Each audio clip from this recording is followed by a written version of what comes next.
Bismillahirrahmanirrahim. Assalamualaikum warahmatullahi wabarakatuh. Subhanallah, alhamdulillah, la ilaha illallah, Allahu akbar. Dipancarluaskan dari kawasan siar Jalan Adi Sumarmo 181 Solo, Radio Dakwah Syariah RDS FM dengan syariah hidup menjadi lebih indah. Alhamdulillah kembali menjumpai para pendengar ya di hari Sabtu 19 Jumadil Akhir 1443 Hijriah. Hingga 1 jam ke depan kita akan berbincang tentang tumbuh kembang anak nih ya.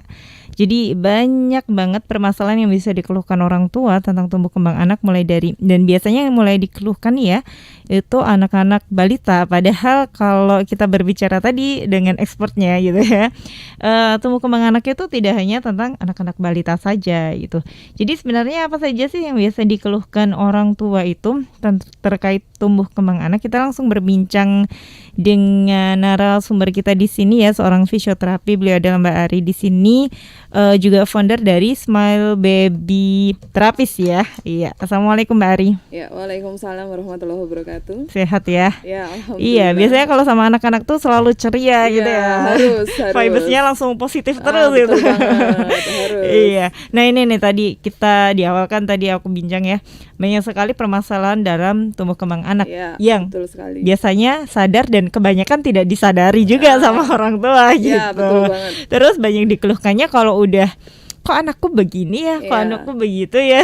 Sering nggak mendengar keluhan orang tua Sering kayak sekali gitu? ya. Biasanya yang datang ke kita itu biasanya anak itu, Mbak, kok anakku belum jalan ya, udah 1 tahun. Mbak, anakku kok ada gangguan bicara ya, belum bisa mengucapkan satu kata, belum bisa menyebut mama papa. Iya. Kemudian, Mbak, ini anakku kok diajari pelajaran kok susah sekali ya Iya. masuknya gitu. Atau juga gini, Mbak, ini anakku kok selalu main HP, jadinya emosi, gulung-gulung. Kalau permintaannya tidak diberikan, itu pasti dia akan marah. Dan semua permasalahan itu terkait dengan proses tumbuh kembang anak Ya, itu betul, tadi ya. Betul sekali. Iya, itu apa sih sebenarnya yang menyebabkan hal Ya, seperti itu? sebetulnya kalau tumbuh kembang itu panjang ya ceritanya ya. Ceritanya panjang. Ya, ini info terkini yang Iya. biasanya para ibu itu tidak menyadari bahwa tumbuh kembang itu dimulai ketika janin. Jadi gitu. usia kehamilan. Iya. Kita pernah mendengar kan? Jadi ada stimulasi musik. Musik klasik. Iya, Kemudian iya. kalau ibu-ibu para muslimah ini biasanya stimulasi menggunakan murotal. Betul. Nah, ketika janin ini banyak sekali momen ketika seseorang itu belajar. Jadi awal kehidupan itu adalah ketika janin. Anak itu janin itu sudah bisa mendengar, sudah bisa merasakan sesuatu, taste, dia mulai mengenal. Kemudian berbagai macam refleks itu gerak primitif ya.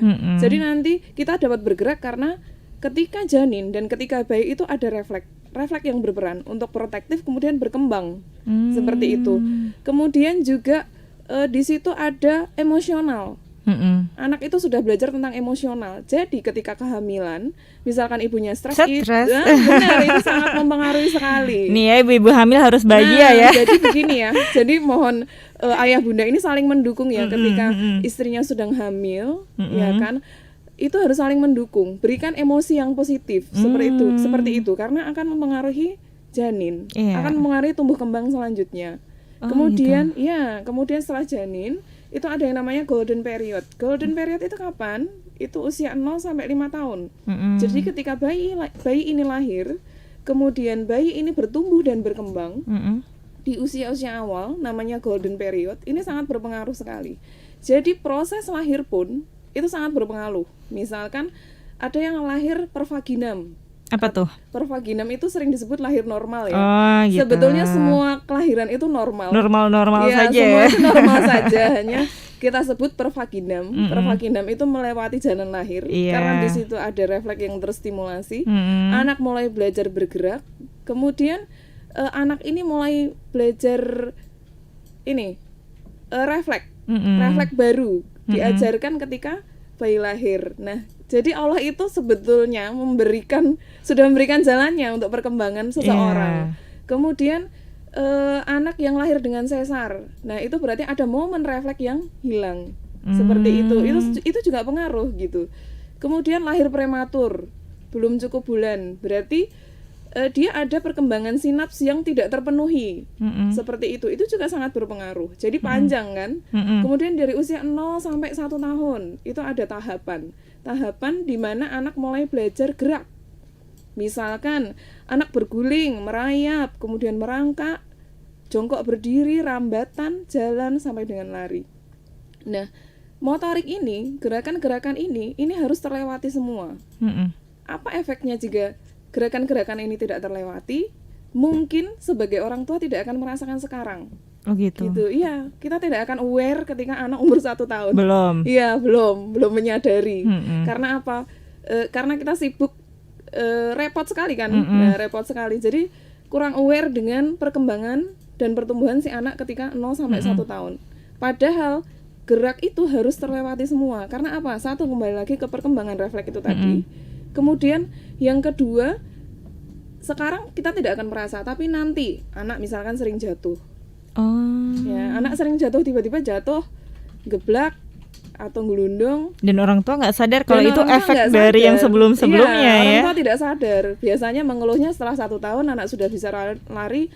Mbak, ini kenapa ya anakku kok sering jatuh. Nah, kemudian kurangnya koordinasi, kurangnya keseimbangan, kurangnya konsentrasi belajar. Pengaruh juga ya? Pengaruh juga, karena semua saling mempengaruhi. Jadi dari segi kognitif, bahasa, motorik itu ilmu yang terkini ya, itu sangat mempengaruhi sekali. Gitu. Kemudian usia 1 sampai dengan 5 tahun. Nah, ini anak ini mulai explore and experience. Apa itu explore and experience? Anak itu biasanya akan mulai mengambil sesuatu, mulai mencari sesuatu. Kemudian mulai mencoba. Penasaran ya, masa-masa penasaran yang tinggi. Dan ini anak ini masih bergerak berdasarkan sensorisnya. Sensoris itu apa? Sensoris itu seperti mata, telinga, pengecapan, hidung, kulit. Jadi seseorang, si anak ini akan bergerak berdasarkan sensoris. Apa yang dia lihat, itu yang akan dia cari. Apa yang dia dengar, itu yang akan dia cari juga. Seperti itu. Jadi perkembangan ini sangat berpengaruh sekali di golden period ini. Semakin banyak stimulasi yang masuk dan tepat, pasti anak akan menjadi karakter yang semakin baik. Golden moment ya. Yes, golden moment. Dan kadang ini jadi terlupakan kadang-kadang. Dan akhirnya kayak orang tua kehilangan momen 5 tahun pertama gitu ya. Betul sekali. Dan itu 5 tahun pertama ini akan berpengaruh ke usia dia belajar, usia mulai masuk sekolah misalkan. Kan pengaruh sekali ini. Usia masuk sekolah. Nanti di sekolah mulai mengenal namanya lingkungan. Dia bermain dengan teman. Nah, itu biasanya ada cekcok di situ. Karena 0 sampai 5 tahun ini juga akan mempengaruhi emosional seseorang. Gitu. Jadi sedini mungkin orang tua memberikan stimulasi yang baik, ya kan? Itu akan menjadikan karakter yang semakin baik juga. Kemudian sepanjang hidup itu apa yang terjadi? Sinaps. Jadi ada anak yang mempunyai kecerdasan natural, gitu. Ada anak yang mempunyai kecerdasan natural. Ada juga anak yang kecerdasannya itu didapat berdasarkan pengalaman, explore and experience itu tadi. Kenapa bisa terjadi seperti itu? Karena ada sinaps yang akan menghubungkan, terus berhubungan sampai sepanjang hayat, gitu. Jadi jangan khawatir, misalkan anak kita saat ini nilainya mungkin rata-rata ya, atau di bawah, ya kan, nggak masalah gitu. Kesuksesan seseorang itu tidak tergantung dari kecerdasan natural itu. Akademis saja ya? Iya, betul. Tidak tergantung dari kecerdasan akademis itu, tetapi kita bisa mengarahkan anak ini ke bakat minatnya yang sesuai. Kalau sudah mendapatkan, nanti dia akan menjadi sukses, seperti itu. Jadi jangan khawatir. Nah, mungkin ini ada pertanyaan yang muncul di benak para pendengar nih, khususnya tadi kan dibilang pembentukan itu justru sebenarnya dari janin. Betul. Terus golden moment itu usia 1 sampai 5 tahun. Tapi udah kelewat nih, Mbak, dan udah kelihatan nih karakternya sekarang gitu. Terus apa yang bisa dilakukan nih kalau aku sudah aware tapi udah terlambat nih gitu? Tidak ada kata terlambat dalam stimulasi ya. Kita bisa memanfaatkan apa? Sinaps itu tadi. Gitu, nggak ada kata terlambat gitu. Kita punya tim yang hebat. Sekarang itu teknologi kesehatan makin meningkat ya. Ada dokter spesialis anak, spesialis saraf, psikolog, fisioterapi, okupasi terapi, terapi bicara, kemudian ada bidan, ahli gizi, ada guru, sekarang ada guru pendamping, kemudian sekolah-sekolah mulai membuka sekolah yang lebih awal, misalkan preschool itu ya? Preschool atau PAUD ya. Nah, itu bisa dilakukan gitu. Jadi tidak ada kata terlambat ya. Apapun case-nya itu tidak ada kata terlambat. Gitu. Tapi katanya gini, terapis terbaik itu adalah orang tua gitu. Betul. Nah, apa yang bisa dilakukan orang tua sendiri untuk anak-anaknya sebelum melibatkan para ahli tadi, expert tadi gitu? Ya, yang pertama dilakukan adalah memahami dulu. Ya kan, sekarang ilmu parenting itu banyak. Iya. Bisa diakses dari mana saja, ya kan? Dari internet, dari majalah itu banyak sekali. Ya kan, pahami dulu, pahami bahwa apa? Bahwa kita butuh untuk tumbuh kembang anak yang lebih baik, menjawab tantangan lingkungan yang semakin kacau balau ini ya, bisa saya katakan kacau balau kan ya. Seperti itu. Jadi pahami dulu, kemudian setelah dipahami, lakukan deteksi dini. Deteksi dini itu seperti apa? Misalkan, kok anakku harusnya umur 1 tahun sudah jalan, ini kok belum? Atau anakku harusnya 1 tahun sudah bisa bilang mama papa, ini kok belum gitu. Setelah melakukan deteksi dini secara sederhana, kemudian konsultasikan dengan praktisi tentunya yang berpengalaman ya di bidangnya, sesuai dengan bidangnya. Konsultasikan, kemudian nanti kita juga akan melakukan asesmen, ya kan? Kemudian kita akan evaluasi, kemudian ada tindak lanjut. Seperti itu terus sampai terbentuk karakter anak ini yang mandiri, gitu. Mandiri baik secara motoriknya, bahasanya, sosialnya, spiritualnya. Jadi berkesinambungan ya ini tadi ilmu parenting dari sisi medis, begitu ya.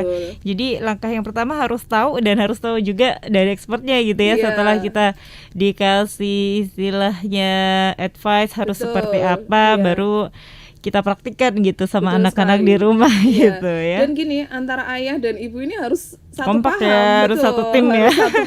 Harus satu paham gitu. Nggak bisa si ayah ini ke sana, si ibu ke sini, nggak bisa. Jadi ketika awal menikah, samakan visi dulu. Samakan dulu persepsi, ya kan? Samakan dulu persepsi dengan pasangannya masing-masing. Jadi ketika punya anak nanti nggak ada yang namanya bela-membela gitu. Ketika si ibu sudah mengatakan A, maka ayah sepakat dengan apa yang dikatakan ibu. Kemudian si ayah mengatakan B, ibu juga harus sepakat dengan apa yang dikatakan ayahnya. Untuk masalah pertengkaran itu nanti di belakang. Perbedaan pendapat itu di belakang ya. Tapi untuk pengasuhan sebaiknya antara ayah dan ibu itu harus sepakat. Gitu. Karena itu akan memberikan energi positif untuk si anak. Seperti itu. Nah, ini orang mikir kalau mendengar kata terapi gitu, biasanya untuk anak-anak special need gitu ya, untuk anak-anak berkebutuhan khusus. Padahal yang ditangani dalam hal fisioterapi, okupasi terapi nggak hanya itu ya Mbak ya? Apa aja Mbak?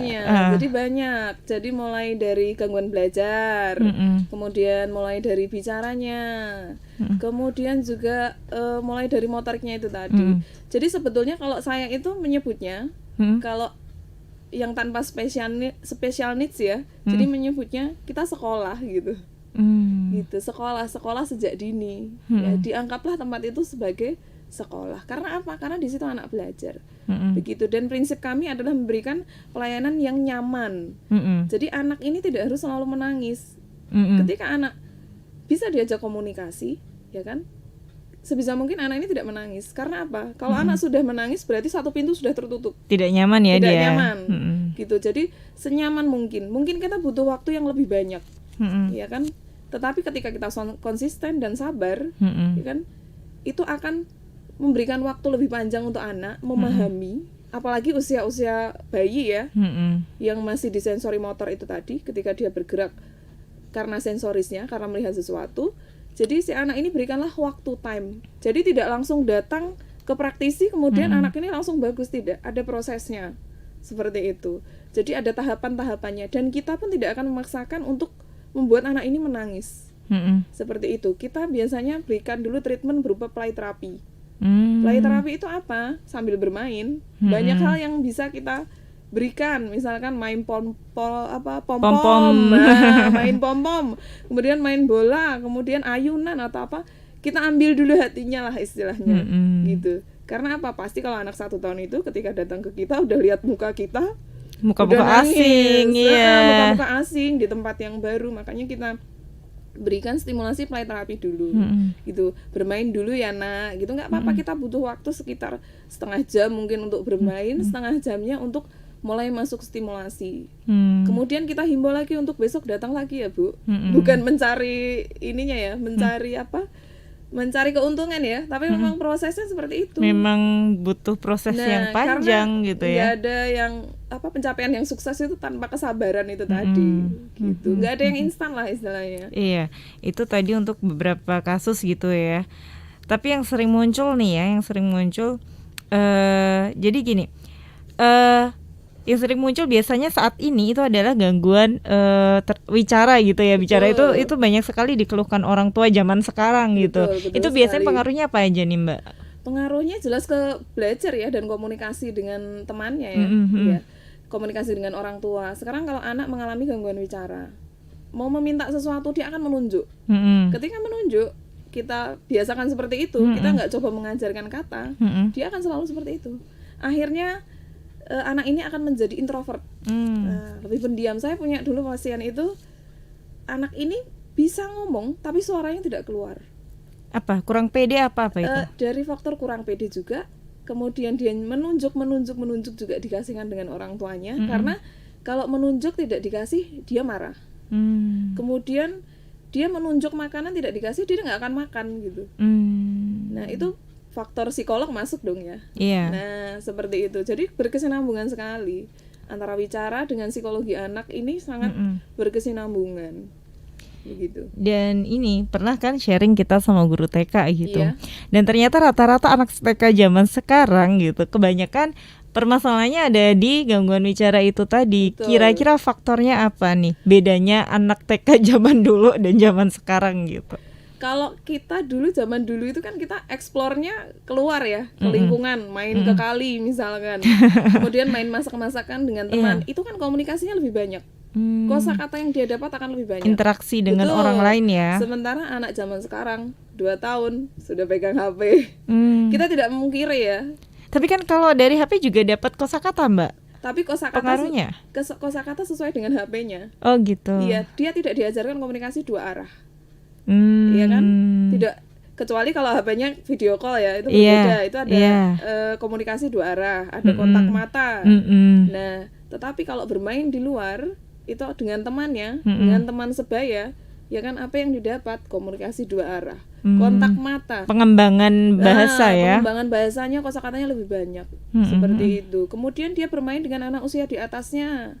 Nah itu membangun karakter bahwa temannya itu tidak hanya seusia, tapi ada yang di atasku. Bagaimana cara saya bermain dengan kakak, bermain dengan teman yang usianya di atas saya, itu akan terbentuk seperti itu. Ada komunikasi baru lagi, pasti berbeda dengan teman sebaya.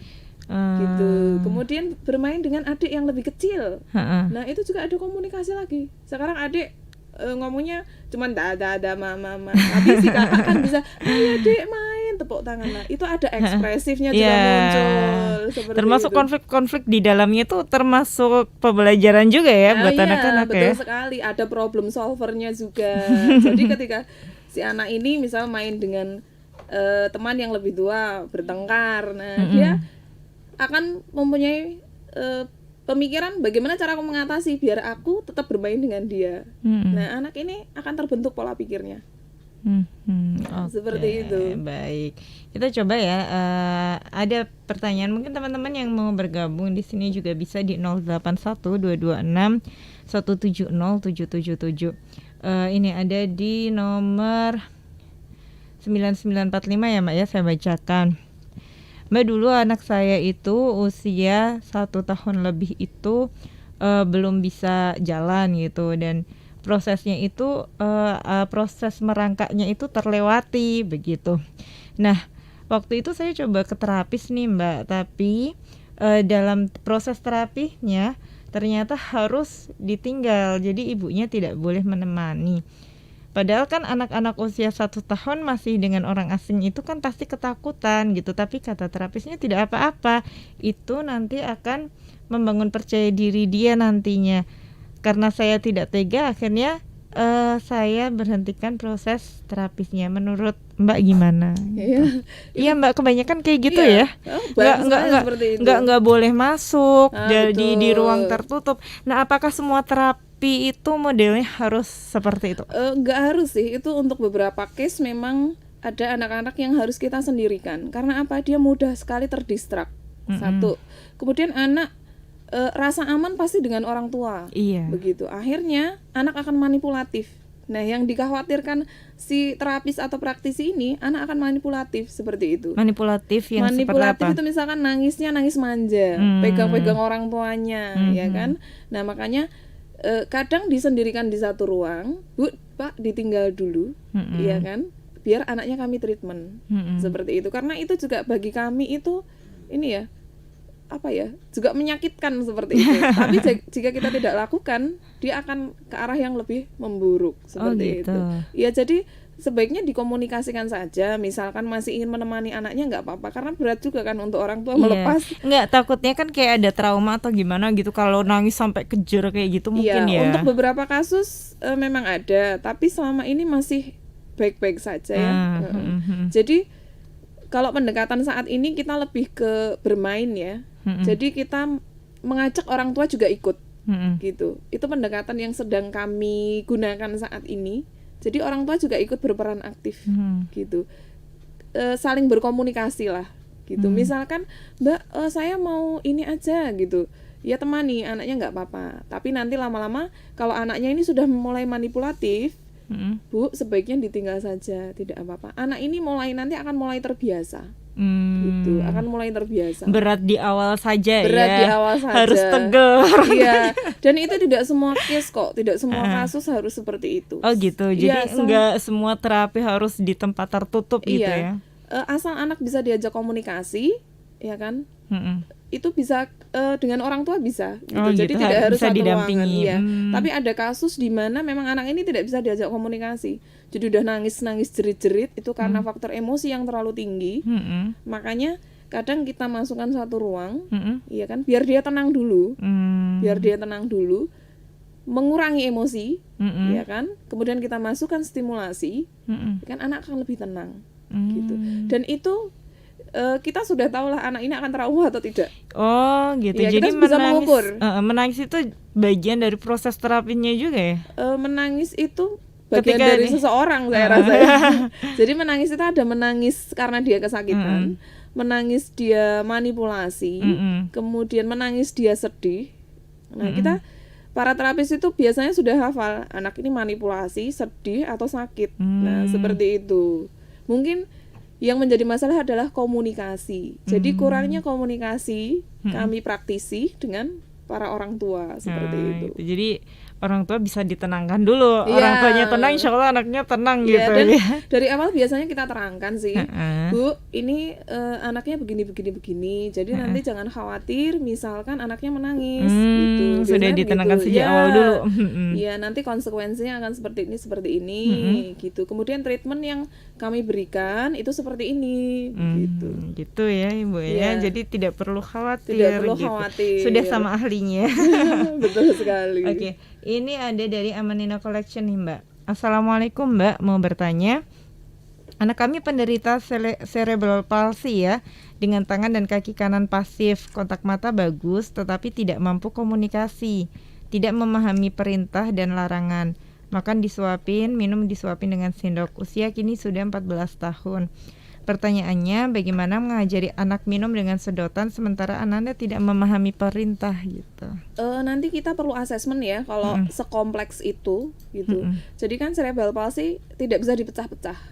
Karena cerebral palsy itu biasanya total movement. Karena apa? Karena yang mengalami kelumpuhan itu brainnya ya. Jadi ada satu bagian otak yang memang dia tidak berfungsi. Gitu. Ya, tapi jangan khawatir. Bagian otak yang lain ini ya kan Allah sudah memberikan, masih bisa dimaksimalkan. Sampai kapan? Sampai sepanjang hidup. Seperti itu gitu. Jadi jangan khawatir. Kalau untuk kasus-kasus yang seperti itu datanglah ke praktisi, nanti akan kami jelaskan detailnya. Seperti itu. Betul. Karena kalau menjawab seperti itu kami kan harus periksa dulu mulai dari atas sampai ke bawah. Motoriknya seperti apa, perkembangannya seperti apa, kemudian ekspresinya seperti harus apa. Lihat anaknya langsung juga ya. Harus lihat anaknya langsung, betul sekali. Begitu ya. Baik, semoga nanti Amanina Collection ya mungkin bisa datang ke terapis atau mungkin ke Smile Baby juga. Oke, nanti kita lanjut lagi perbincangannya. Untuk teman-teman yang juga mau sharing bisa nanti setelah jeda berikut ini ya.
Ya, kembali lagi dengan perbincangan kita tentang tumbuh kembang anak sejak dini ya, kita maksimalkan begitu. Dan Mbak Ari kan pasti menangani banyak pasien ya, banyak anak, banyak kasus gitu, banyak kasus. Mulai dari yang mungkin special need atau anak pada umumnya gitu. Nah, kalau kita berbicara tentang anak special need nih Mbak ya, pandangan Mbak Ari nih. Kadang-kadang orang tua pasti pengennya anak itu ya pada umumnya gitu kan. Makanya fokus dari terapi itu adalah membuat anak berubah gitu. Padahal menurut Mbak Ari gimana? Apakah memang anak itu harus dirubah gitu? Padahal kan tujuan terapi bukan merubah ya. Gimana Mbak? Jadi tujuan terapi itu tidak merubah ya, tapi membentuk anak.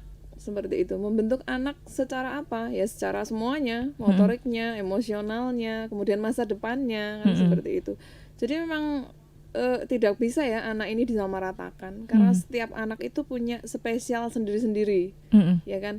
Anak yang dikatakan normal pun itu punya spesial sendiri-sendiri seperti itu. Apalagi anak dengan special case, pasti satu dengan yang lainnya itu berbeda. Seperti itu. Iya, kita nggak ada kata normal, nggak normal ya. Iya, semuanya normal. Cuman gini, misalnya nih ya ada anak yang qadarullah sama Allah dikasihkan misalnya tadi cerebral palsy ya.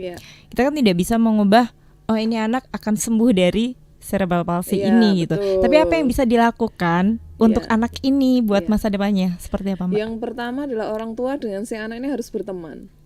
Ya, berteman dengan case-nya, berteman dengan nerimo gitu ya istilahnya. Nerimo, yang penting itu penerima dulu.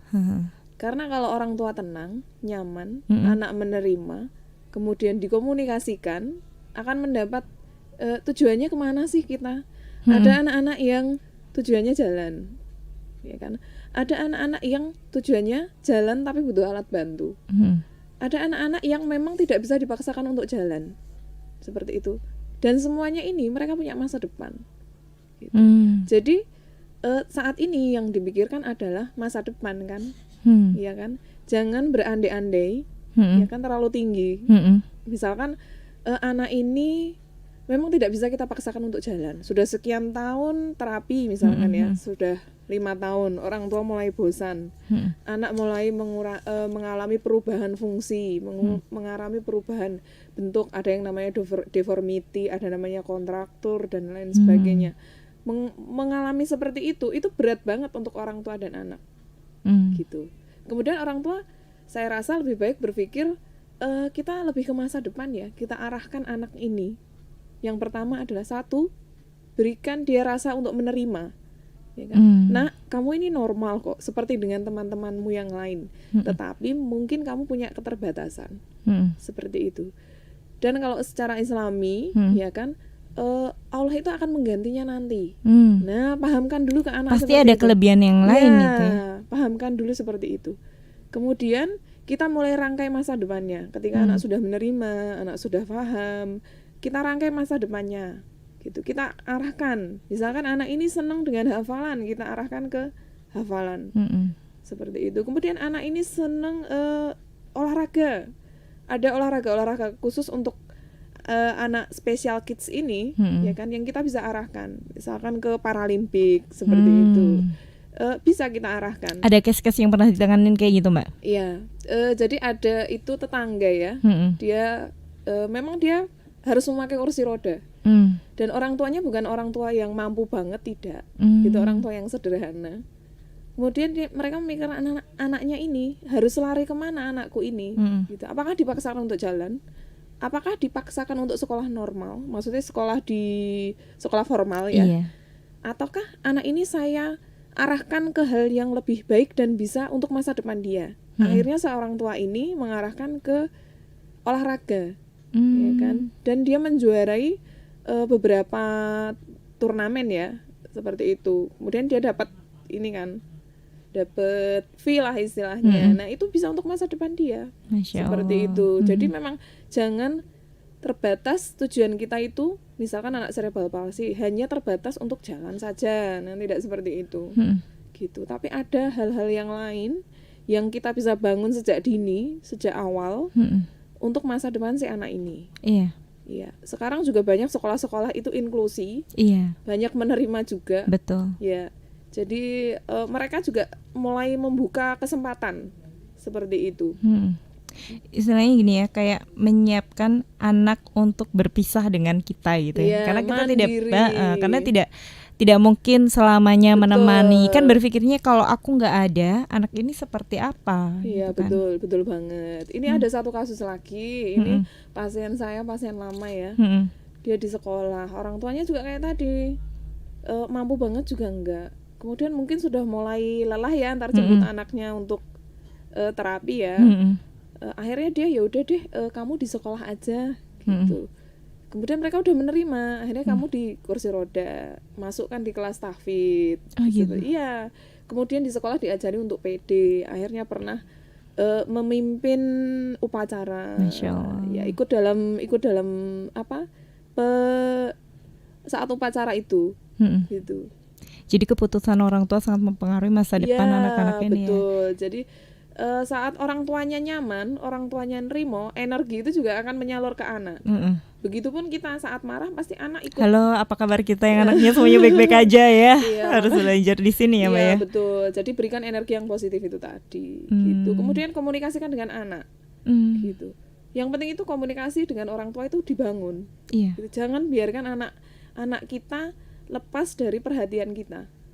Nah, krik-krik banyak banget kayaknya sekarang jadi kan sekarang biasanya kita sibuk bekerja nih ya, sibuk dengan sosial. Mungkin akhirnya anak berkembang tanpa kita tahu.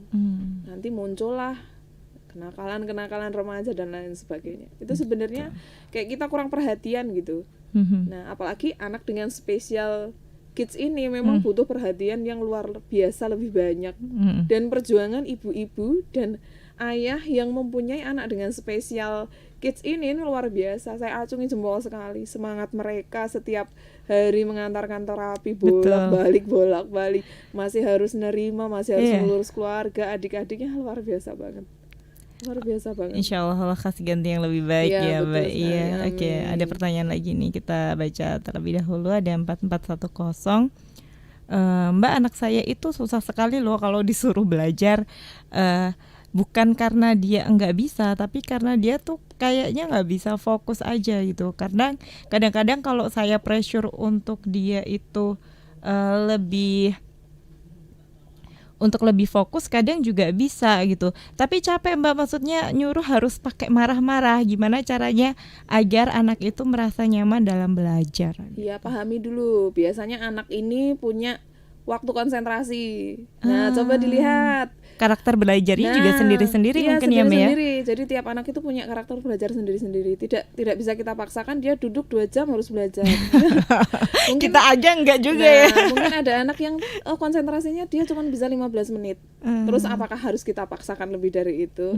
Tidak. Ada anak yang harus belajar itu dengan bergerak-gerak, dengan bermain tangan dan lain sebagainya. Anak saya banget tuh kayaknya. Makanya ada yang seperti itu. Dan kita tidak bisa memaksakan anak belajar itu dengan cara kita gitu. Gitu. Yang penting kita tahu bakat minat anak sejak dini. Mereka bakatnya apa, minatnya apa, kemudian cari konsep belajar yang sesuai dengan si anak gitu. Mungkin kalau di sekolah sama ya, konsep belajarnya itu sama, tapi ketika di rumah caranya yang berbeda. Karena apa? Asupan yang masuk ke anak, misalnya anak sering nonton TV. Nonton TV itu kan ada jeda iklannya. Iya. Ya biasanya konsentrasinya segitu. Gitu. Jadi konsentrasi untuk melihat sesuatu itu mungkin cuma 15 menit. Nanti harus jeda dulu. Ada yang belajar 15 menit keliling-keliling dulu, nanti belajar lagi. Nah, ada yang seperti itu. Dan enggak masalah ya. Dan saya rasa beberapa guru pun sekarang saat ini sudah mulai memahami, tidak lagi kayak kita dulu harus duduk. Kalau nggak diem dilempar penghapus. Nah, itu pengalaman yang luar biasa gitu. Ada pengalaman kayak gitu. Ya, itu ada pengalaman ya.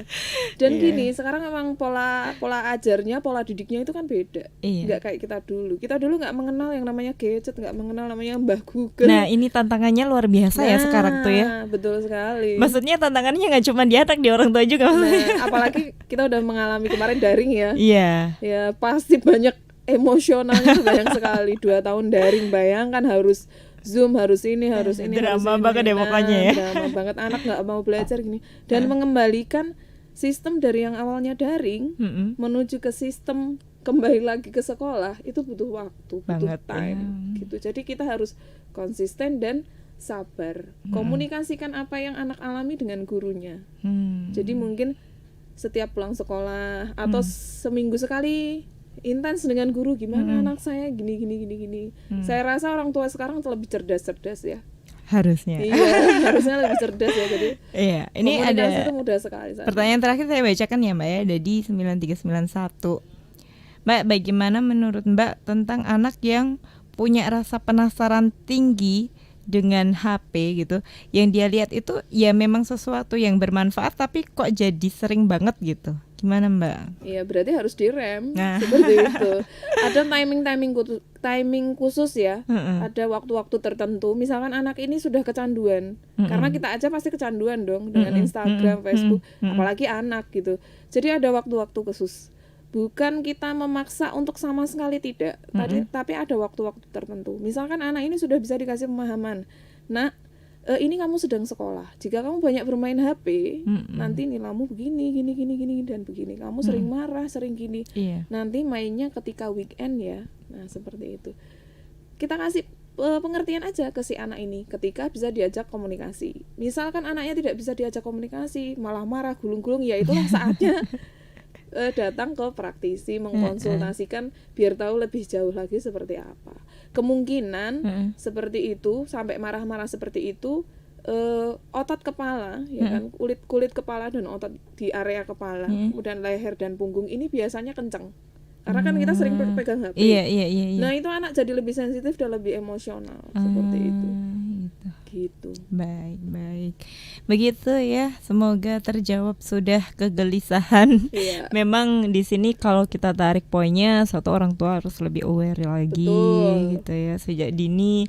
Dan tidak ada kata terlambat kalau udah terlambat juga. Dan jangan malu untuk mengkomunikasikan permasalahannya. Mungkin Mbak Ari mau nge-share nomornya untuk teman-teman yang mungkin pengen konsultasi. Oh iya boleh. Jadi nanti bisa dicatat ya di nomor 08571 20222220. Duanya 4 kali ya. Atau di 085 878 452072. Oke, itu ya mungkin teman-teman yang ada masalah tadi ya, secara spesifik untuk kasus-kasus tertentu tentu tidak bisa dijawab secara on air ya. Iya, kita harus tahu gitu, harus tahu case-nya seluruhnya seperti apa. Iya, gitu. Oke, aku bacaan lagi ya satu kali di 085 712022220, benar ya? Betul. Atau di 085 878 452072. Semoga bermanfaat sharing kita hari ini. Terima kasih Mbak Ari atas kebersamaannya. Insyaallah kapan-kapan kita ketemu lagi ya. Iya, baik, terima kasih para pendengar kebersamanya selama 1 jam ini. Semoga bermanfaat. Saya Andika Alia yang bertugas mohon undur diri. Subhanakallahumma wa bihamdika asyhadu alla ilaha illa anta astaghfiruka wa atubu ilaik. Wassalamualaikum warahmatullahi wabarakatuh.